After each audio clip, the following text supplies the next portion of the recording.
Selamat pagi sahabat Alkitab. Marilah kita memulai hari ini dengan perenungan akan firman Tuhan. Bacaan Alkitab kita pada hari ini diambil dari 1 Samuel pasalnya yang ke-12 ayat 13 sampai dengan 25. Sekarang inilah raja yang telah kamu pilih dan kamu minta. Sesungguhnya Tuhan telah mengangkat raja atasmu. Jika kamu takut akan Tuhan, beribadah kepadanya, mendengarkan suaranya, tidak menentang titah Tuhan, dan kamu maupun raja yang akan memerintahmu, mengikuti Tuhan Allahmu, baiklah demikian.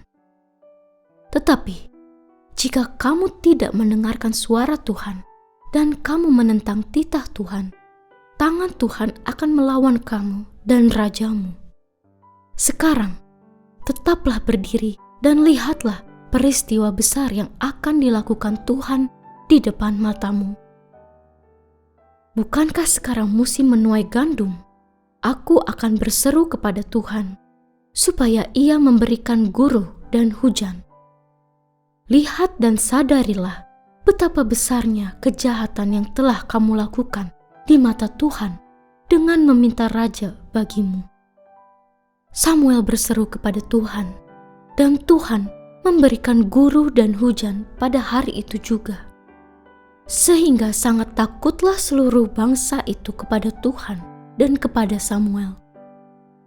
Seluruh bangsa itu berkata kepada Samuel, "Berdoalah untuk hamba-hambamu ini kepada Tuhan Allahmu, supaya jangan sampai kami mati, sebab dengan meminta raja bagi kami telah menambah dosa kami dengan kejahatan ini." Samuel berkata kepada bangsa itu, "Jangan takut. Kamu memang telah melakukan semua kejahatan ini, tetapi janganlah berpaling dari Tuhan, melainkan beribadahlah kepada Tuhan dengan segenap hatimu. Janganlah berpaling untuk mengikuti ilah kesia-siaan yang tidak berguna dan tidak dapat menolong, karena semuanya itu kesia-siaan belaka.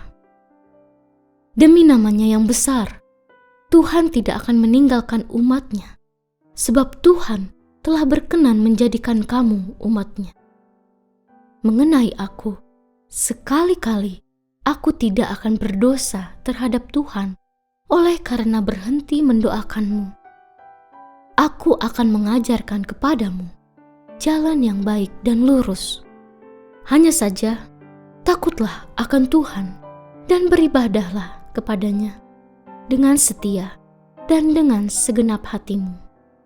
Sebab lihatlah betapa besarnya hal-hal yang telah dilakukannya di antara kamu. Tetapi, jika kamu terus berbuat jahat, kamu akan dilenyapkan, baik kamu maupun rajamu itu." Sahabat Alkitab, Samuel mengingatkan seluruh bangsa Israel mengenai momen penyerahan kepemimpinan yang selama ini berada pada Samuel dan kepada Saul sebagai titik baru perjalanan mereka sebagai sebuah bangsa. Ada banyak hal yang akan mereka jumpai di depan, dan ada banyak pilihan yang harus mereka tentukan. Namun, sebagai umat Tuhan, meski sekarang mereka telah menjadi sebuah bangsa yang hidup dalam pimpinan seorang raja, namun kekuasaan mutlak tetap berada pada Tuhan.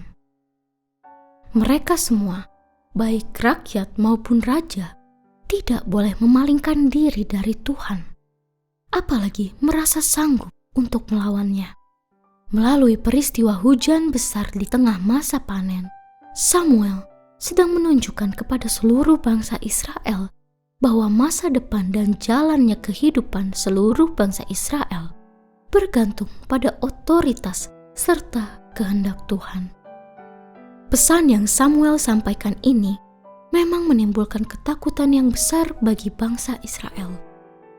Bahkan telah mampu menggiring mereka untuk menyadari keberdosaan yang telah mereka lakukan kepada Tuhan. Namun, selain momen mencekam yang muncul itu, sesungguhnya Samuel lebih banyak menyerukan suara Tuhan yang begitu menginginkan mereka menjalin relasi yang intim dengan Tuhan. Pesan kenabian yang sedang disampaikan oleh Samuel ini bukanlah ancaman maupun teror untuk membalas penolakan bangsa Israel, melainkan seruan kasih dari Tuhan bagi bangsa Israel. Di dalam seruan itu pula, kita dapat melihat bahwa Tuhan tidak ingin bangsa Israel melupakan dan meninggalkannya, meskipun mereka akan menjalani bentuk hidup yang baru sebagai bangsa yang dipimpin oleh seorang raja. Sahabat Alkitab, momen yang terjadi dalam perikop ini merupakan gambaran mengenai garis dimulainya sejarah baru dalam kehidupan bangsa Israel. Namun, hal itu tidak lantas menjadikan mereka terlepas dari Tuhan, apalagi membuat mereka melupakan Tuhan. Bahkan, Tuhan terus berusaha untuk menjalin relasi yang intim karena Ia tidak rela kehilangan umat-Nya. Nilai ini pun sangat penting untuk kita jadikan bahan permenungan dalam hubungan antara kita dengan Tuhan, karena tidak jarang momen-momen baru yang muncul dalam kehidupan ini justru kita nikmati dengan memalingkan perhatian dari Tuhan, bahkan mungkin mencoba untuk melepaskan diri darinya. Padahal Tuhan sangatlah penuh dengan kasih setia yang tidak akan membiarkan kita meninggalkannya. Mari kita berdoa.